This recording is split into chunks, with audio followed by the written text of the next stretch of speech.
Bonjour à tous, bienvenue dans ce mag, un mag très spécial qui va être consacré aujourd'hui à une forme de handicap, le handicap des 10, à l'occasion de la journée nationale des 10 qui aura lieu le 10 octobre. Et on va discuter de ce handicap avec un joueur attachant qui joue en France. Et je vous invite à le découvrir tout de suite. Et aujourd'hui, j'ai grand plaisir d'accueillir Victor Lelon. Victor Lelon qui est le président du club J3 Milly Sport, jeu de dames, et qui va nous parler aujourd'hui des troubles 10 et du jeu de dames. Salut Victor. Bonjour Patrick, bonjour Philippe, Bon, comment ça va? ça va? Ça va.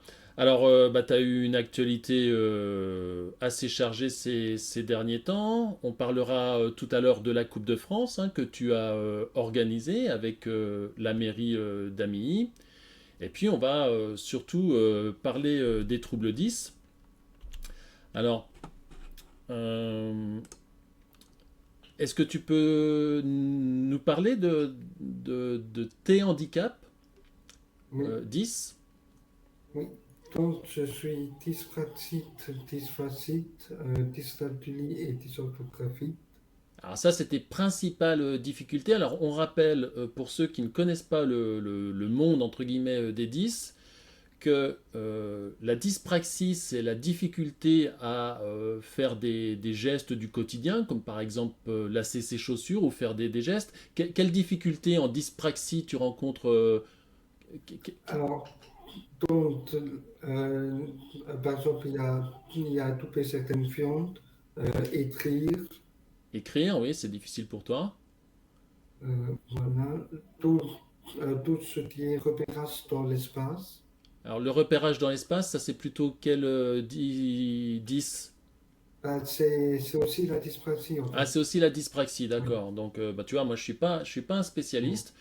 En tout cas, tu vois, Victor, moi, ça me fait très plaisir de t'avoir aujourd'hui parce que, en fait, on va parler d'un trouble, hein, en fait, d'un handicap que beaucoup de jeunes gens et pas que des jeunes rencontrent. Alors, on dénombre principalement 6, 10. Ces 6-10, alors on peut les rappeler. Donc il y a la dyspraxie, tu viens de nous en parler, hein, c'est les difficultés de déplacement dans l'espace. Il y a la dysphasie, donc ça c'est les troubles du langage oral. On voit bien que tu es affecté de ce trouble-là. Et puis il y a la dyslexie. Alors la dyslexie, c'est la difficulté du langage écrit, la dysgraphie, une difficulté dans l'écriture, et puis il y a aussi la dyscalculie et la dysorthographie. Donc ça, ce sont les 10 principales, les 6 principales 10 que l'on rencontre, et en particulier qui causent forcément des difficultés. Alors toi, tu as été diagnostiqué à l'âge de 3 ans, Victor. oui. Donc c'est un avantage, ça, d'être diagnostiqué tôt. Oui, oui, pour ça permet une prise en charge dès le plus jeune âge. Donc, je rappelle, il y a beaucoup moins de difficultés. Voilà, donc oui, tu as raison, hein. Plus on détecte précocement ces troubles, et bien plus on peut suivre le jeune et l'aider par une prise en charge adaptée. Alors, donc tu es atteint de ces troubles depuis toujours, mais ça ne t'empêche pas d'être un joueur de dames et, ma foi, d'être un bon joueur de dames, hein. Donc tu joues au club d'Amilly et tu en es le président. Oui. Alors, ton niveau au jeu de dames, on peut le rappeler. Alors, tu joues depuis combien de temps, Victor? Je joue depuis 2013. 2013, d'accord. Donc, les débuts ont été difficiles, je suppose. Tu as commencé avec qui? Alors, c'est aussi en fait, je me suis inscrit au club de bourse en 2013. Club de Je- Bourges. Alors, pardon, je t'ai coupé. Donc, tu as joué à Bourges au début, 2010, et ensuite? Donc, en fait, j'ai commencé à jouer en 2010. Ah, d'accord, Euh, 2010. sur, sur, sur Playmoté et en 2013, je me suis inscrit au club de bourse. Oui, donc voilà, pour les internautes qui ne connaissent pas, en fait, on a des plateformes hein, de jeux en ligne. Alors, il y avait à une époque surtout Play OK. Et puis maintenant, il y a une autre plateforme qui est LeadDraft, une très belle plateforme. Bref, donc Victor a commencé sur le net à jouer aux dames. Et puis ensuite, tu t'es inscrit en 2013 au club de Bourges. Qu'est-ce qui t'a mis la puce à l'oreille? Qu'est-ce qui t'a donné envie de jouer aux dames?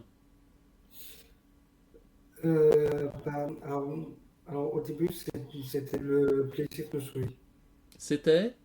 C'était le plaisir de jouer. Ah, et pourquoi le jeu de dames? Alors, pourquoi? Parce qu'en fait, mon oncle, qui est Bernard Courtois, c'est lui qui m'a montré. D'accord, c'était déjà un joueur Et de dames? C'était un fort joueur? oui, oui, Bernard Courtois. D'accord. Et donc c'est lui qui t'a initié au jeu de dames et ensuite tu Oui. t'es débrouillé un peu tout seul. Donc maintenant tu joues en quelle série, Victor? Quand tu fais les Euh, championnats de France? en, en promotion. Tu joues en promotion, promotion A, Euh, ça dépend des années. oui, voilà, c'est ça. D'accord, tu as quel classement national? Euh, alors, actuellement, c'est 1381 et je suis allé à 1530. Tu es allé jusqu'à 1500. Donc 1500, ça montre déjà que tu es un joueur eh bien, d'un niveau joueur de club. À mon avis, tu bats beaucoup de personnes. Ok, on va parler des troubles, et puis, enfin des troubles 10, parce que c'est quand même, ce qui est important, c'est le fait que c'est le 10 octobre, la journée des troubles 10. Alors, il y a une fédération qui expliquera l'ensemble des troubles 10. Il y a un site internet de la Fédération française des 10. Et si votre enfant en particulier est atteint de troubles 10, eh bien, je vous invite à vous diriger vers les sites spécialisés. Et puis avec Victor, eh bien, on va parler du jeu de dames. On voit une de tes réalisations, hein. Donc le jeu de dames, c'est un jeu stratégique, mais c'est aussi un jeu de combinaison. Et tu te rappelles en fait de cette partie, on avait fait une team battle sur LeadDraft. Donc LeadDraft, c'est la plateforme de jeu. Et à ce moment-là, tu rencontrais Patrick. Et tu lui as placé une belle combinaison. Alors tu te rappelles de cette combinaison? On va la montrer aux Oui, internautes. oui, Donc là, tu le surprends, hein. En fait, il vient de jouer, Patrick, il vient de jouer 2-8. Et là, tu frappes par une petite combinaison. Alors vous allez voir, vous débutants, que c'est pas une combinaison donnée à tout le monde. Et on voit bien que c'est pas parce qu'on a des troubles 10 qu'on ne peut pas faire de belles parties stratégiques. Et là, tu surprends ton adversaire par une combinaison qu'on appelle dans le jargon des joueurs de dames un coup de mazette. Donc l'idée c'est de percer, de faire des alignements de pions. Et là, on voit, tu l'as tu l'as un peu massacré, hein. Et donc tu as une dame, et puis ensuite la partie, la partie tu l'as gagnée. Victor, tu participes souvent à des compétitions. Tu fais le championnat de France, tu fais quoi d'autre? Le tournoi du Léman, c'était l'Open de Cannes, l'Open de Montpellier, l'Open du Léman. Open du Léman, bah oui. Voilà, donc là, Victor, on te voit au tournoi du Léman, hein. Donc c'est un tournoi de l'été, hein, qui se joue généralement dans la deuxième quinzaine de juillet. Donc on te voit à gauche contre Roland Tricot, donc tu joues dans la deuxième série. Et puis à droite, on te voit contre le jeune Pierre Lannoy en 2021. Tu l'avais battu, Pierre? Non, C'est lui qui t'a battu? oui, D'accord. Bon, c'est la dure loi du sport. Tu avais fini 11e à ce tournoi, donc en deuxième oui, série.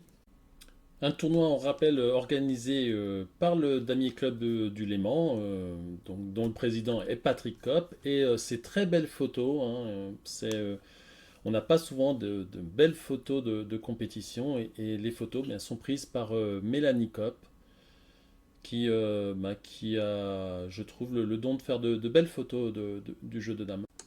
Elles me font un peu penser aux photos de Repkos aux Pays-Bas. Tu te rappelles de ta meilleure performance, enfin, ton meilleur classement dans un tournoi, c'était... Oups. Voilà, Victor. Donc, petit souci technique. Ton meilleur classement, Victor? Donc, au championnat de France semi-rapide en 2021, en dernière série, si je me rappelle bien, j'ai terminé premier. T'as fini premier, donc de la dernière série. Il y avait combien de séries à ce championnat de France à Saint-Georges-de-Didonne? Il y il y en avait 4 ou 5. 4 ou 5, d'accord. Et tu as fini premier, donc qui montre hein, que t'es un joueur bah, déjà d'une certaine force, hein, un bon joueur de club. Ok, donc premier de la dernière série du championnat de France 2021 semi-rapide. Bon, et puis Victor, eh bien, tu as donc organisé cette Coupe de France. Alors là, on te voit avec les officiels. Est-ce que tu peux nous expliquer donc cette photo, qui on voit sur cette photo? Oui, donc à Tos, c'est Christophe Poutet, le don du conseil départemental. Oui, alors sur ta gauche, c'est Christophe Bouquet, oui, donc qui est le conseiller départemental. Je crois qu'il est en charge du budget du Oui, département du Loiret. D'accord. À côté de lui, c'est c'est c'est Monsieur le maire, si je me rappelle bien. le maire d'Amilly, Gérard Dupaty. C'est D'accord. Gérard Tupati. Et puis à droite, c'est Patrick Leclou, l'adjoint au sport et à la jeunesse. La Fédération française de jeux de dames remercie bien sûr tous ceux qui ont contribué à la Coupe de France, en particulier la mairie d'Amilly et le conseil départemental du Loiret. Voilà, donc là on te voit en compagnie de l'arbitre de la Coupe de France qui était cette année Fabrice Maggior. Donc on voit bien hein, ton rôle d'organisateur hein, sur la photo de gauche. Et puis on voit donc cette Coupe de France hein, 2021 qui a vu la victoire de l'entente de deux clubs, Toulouse et Compiègne, avec Robin Paul, Tanguy Masson, Serge Minot et Anthony Alavoine qui tient la coupe. Donc la Coupe de France qui est une compétition qui a lieu tous les ans. Combien de clubs tu as accueillis à Amilly et que la 8, ville d'Amilly a accueilli? 8. 8 clubs, d'accord. Et en finale, rappelle-nous qui était en finale? Donc c'était l'entente Tobin Toulouse contre Pelf. Oui, Pelve qui avait remporté la Coupe de France en 2020. Et Bourges avait gagné la Coupe de France 2019. À noter que ces belles photos sont l'œuvre de Jean-Pierre Fouché et de Sylviane Segura. Donc, Victor, on voit que les troubles 10 qui te handicapent, eh bien, ça t'empêche pas de jouer aux dames et de bien jouer aux dames. Je suppose que tu vas encore faire des progrès, tu vas sûrement monter encore en série. Euh, Est-ce que ça te gêne quand tu joues aux dames? Par exemple, quand tu déplaces les pions, quand tu appuies sur la pendule, est-ce qu'il y a une gêne avec ta Non, dyspraxie? non, non, pas du tout. Non, alors là, ça ne te gêne pas du tout. Donc en fait, on peut dire à tous ces jeunes qui sont atteints de troubles, en particulier dyspraxie, hein, de troubles du déplacement ou des petits gestes du quotidien, on peut dire que le jeu de dames, c'est un sport qui est parfaitement adapté à ces troubles-là. Voilà, ça t'a jamais empêché de jouer, Victor. Ok. Alors Ouais, vas-y. euh, après pour, dans ton adaptabilité, il y a juste pour noter Ah les oui, donc bien activités. sûr, alors en compétition, on note les parties. Et c'est une difficulté. Alors, ça veut dire, est-ce que l'arbitre t'autorise à ne pas noter? Comment ça se Oui, passe? voilà, Alors, voilà. donc toi, tu es exceptionnellement autorisé à ne pas noter ta partie. Parce que oui, les joueurs de dames, ils notent leur partie. Et c'est une, comment dire, c'est une obligation hein, dans le règlement d'une compétition de donner à l'arbitre sa feuille de partie en fin de match. Et donc, toi, tu n'as jamais noté ta partie. Non. D'accord. Est-ce que tu travailles sur un logiciel pour progresser? Euh, Comment tu alors, t'entraînes? d'autres, euh, je m'entraîne sur Playnoté et sur les tours. Donc sur les deux plateformes de jeu Play Hockey et League Drafts. Ok, est-ce que tu lis des livres aussi? Tu as des livres de jeux de dames? Sont les poteaux. T'en as beaucoup. Oui. D'accord. C'est lequel ton préféré? le livre de Henri Matteau.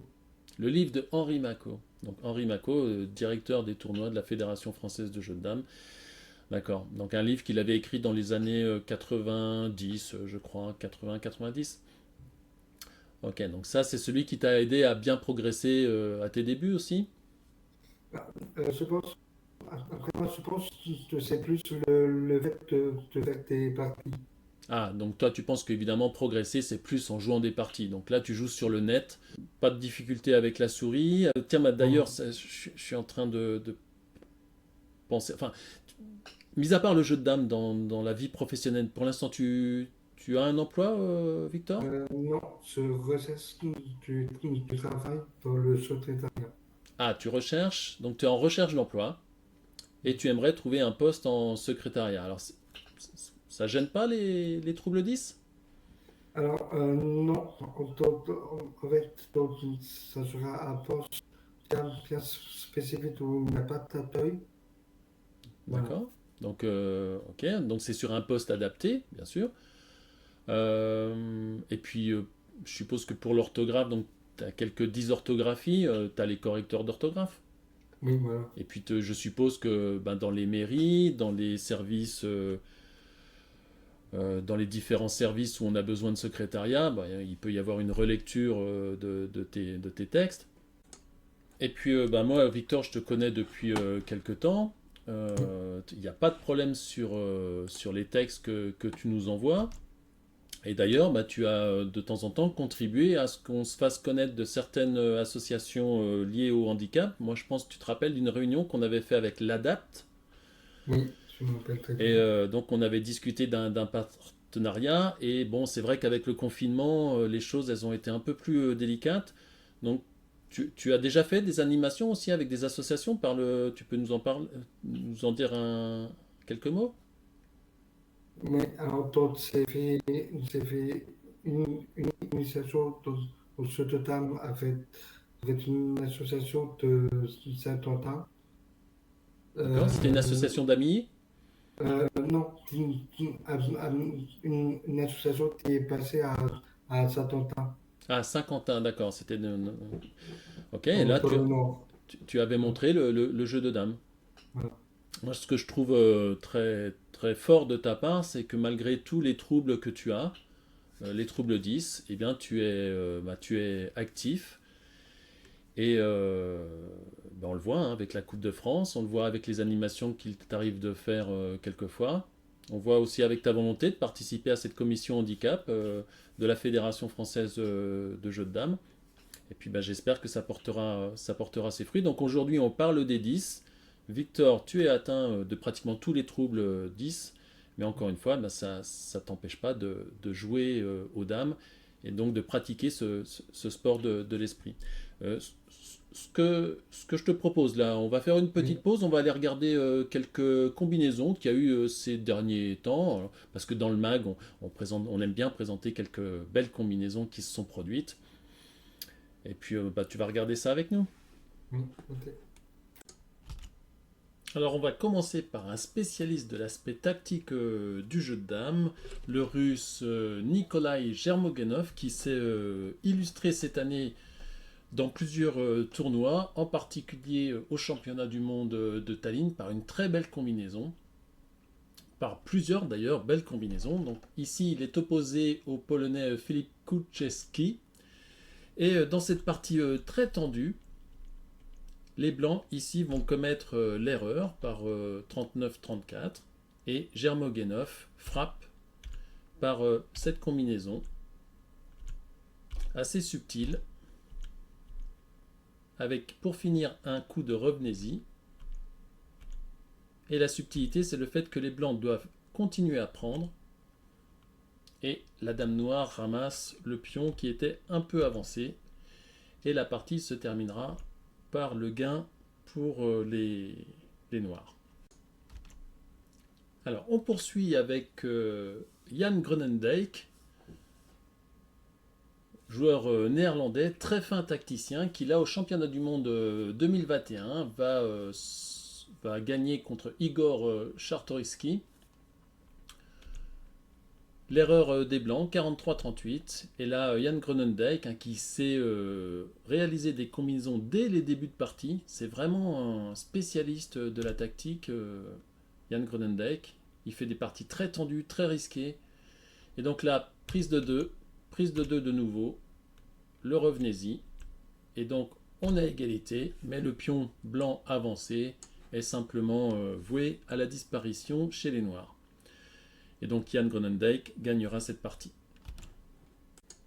On terminera par Germogenov. Alors là, dans une partie qu'il va perdre également de façon tactique, dans une très belle partie contre Christian Niami, qui avait réussi à se qualifier pour la phase finale du championnat du monde et qui a eu un résultat très honorable, le joueur de Lille. Et là, donc, il joue contre Germogenov. Alors, on retrouvera à la fin de ces combinaisons Germogenov pour une très belle combinaison. Mais là, c'est lui qui va se faire surprendre.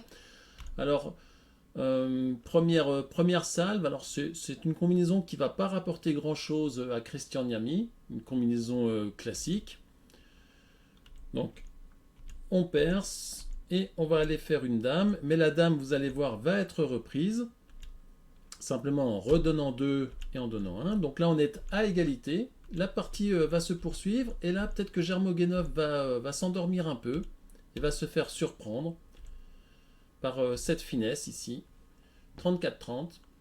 Et quelle que soit la façon de prendre des noirs, eh bien, il y a toujours l'envoi à dame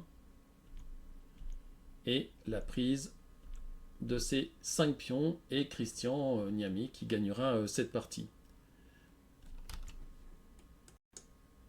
Et donc pour finir, eh bien, le feu d'artifice du russe Germogenov, toujours au championnat du monde de Tallinn en 2021, eh bien, qui ici massacre Mariko Mamutu, plutôt Mamutu Mariko, pardon. Enfin massacre, c'est un bien grand mot, hein, en tout cas une très belle combinaison, superbe, dans une partie très engagée. Un coup surprenant, on pourrait penser que là les noirs se mettent dans une position très compliquée. Et Germogenov, ici, ce coup-là est très beau, parce que bien, il tente 33-28, et les blancs tombent dans le panneau, donc Mariko tombe dans le panneau, et regardez cette très belle combinaison. 24-29, on donne 2 pions. 25-30, 7-11, le temps de repos, la petite promenade du pion 25, et ça n'est pas fini. Les blancs doivent encore prendre, et on termine par 6-11 et la prise en 41. Une superbe combinaison qui apporte un passage à dame et qui donnera le gain au russe Nikolai Germogenov. Formidable tacticien. Bon, elles sont pas mal, hein, Victor, hein, ces combinaisons. Oui, oui, oui, c'est très bien. Bon, qu'est-ce qui te plaît en fait dans le jeu de dames? Donc, c'est la notion qu'il faut jamais faire d'erreur. Jamais faire d'erreur. Alors bon, on en fait tout le temps, hein. Oui, Hein, tu les comptes plus tes erreurs, hein. Moi non plus non, d'ailleurs. Tiens, tu te rappelles en fait, hein, moi ça fait plus de 2 ans que j'ai pas fait une partie officielle. Ma oui, dernière partie officielle c'était en 2019. Et bah, il y avait un championnat de France et il y avait les Blitz. Et je oui, me rappelle que j'avais fait une partie, alors bon, je dominais, mais au final, tu m'as ramassé, hein. Tu te rappelles, oui, oui, je me t'avais rappelle. gagné. Alors donc moi, je suis un joueur de série qu'on appelle Excellence, hein, en gros la division 2 dans les championnats de France. Et Victor, qui est dans une plus petite série, alors je sais pas ce jour-là, je pense pas que il faut jamais sous-estimer, mais voilà, ma partie se présentait très bien, mais le jeu de dames quelquefois il est plus fort que le joueur et Victor, mais il a attendu son heure et paf à la fin il m'avait ramassé dans le championnat de France de partie blitz. Je me rappelle très bien. Donc à part le fait de bon de pas faire d'erreur, donc de se concentrer, qu'est-ce qui te plaît dans le jeu de dames? Qu'est-ce qui pourrait te plaire, tiens, bah, à tous ces enfants, à tous ces... Et pas que les enfants, les adultes qui sont atteints de troubles 10, qu'est-ce qui pourrait leur plaire, qui t'a plu C'est le côté tactique. le côté? tactique. Ah, le côté tactique, les combinaisons. Toi, tu es venu au jeu de dames par le côté un peu spectaculaire des combinaisons. Et le côté stratégie, ça te... La compétition? Oui, oui, aussi. Tu aimes bien la compétition?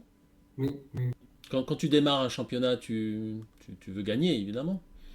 oui. T'as gagné des tournois, à part ce que tu nous disais tout à l'heure, un championnat de France de partie semi-rapide? Oui, alors, ça a été sur plusieurs podiums du championnat du CERF. Championnat du Cher. C'est c'est aussi été sur le podium de tournoi de bourse.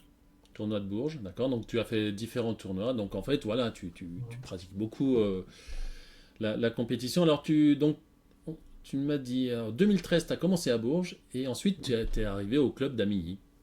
Bah, Victor, ce qu'on va faire, on va laisser tes coordonnées. On va bah, pour ta recherche d'emploi, on va peut-être t'appeler, hein, t'écrire. Donc tu vas nous laisser tes coordonnées et puis sur les infos de cette vidéo, bah, vous pourrez retrouver le numéro de téléphone de Victor et puis ses coordonnées si vous voulez le contacter et pourquoi pas rejoindre J3 Ami Sport et venir pratiquer le jeu de dames avec Victor. Et puis sinon, pour les autres, comment dire, personnes qui seraient handicapées, 10 et tous les autres, hein, valides comme non valides, eh bien, on vous invite à regarder les différents clubs qui existent en France pour pratiquer ce sport de l'esprit ouvert à tous, quel que soit le handicap, et en particulier le handicap 10.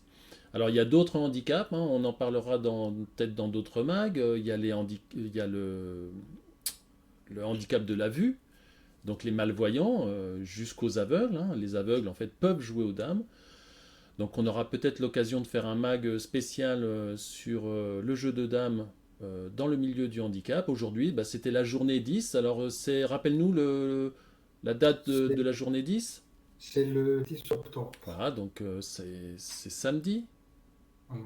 Samedi. Non, dimanche.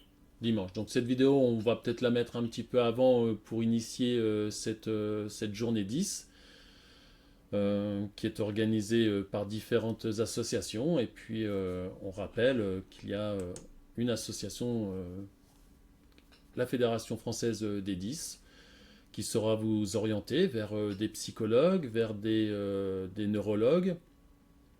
Alors, Euh, Victor, oui?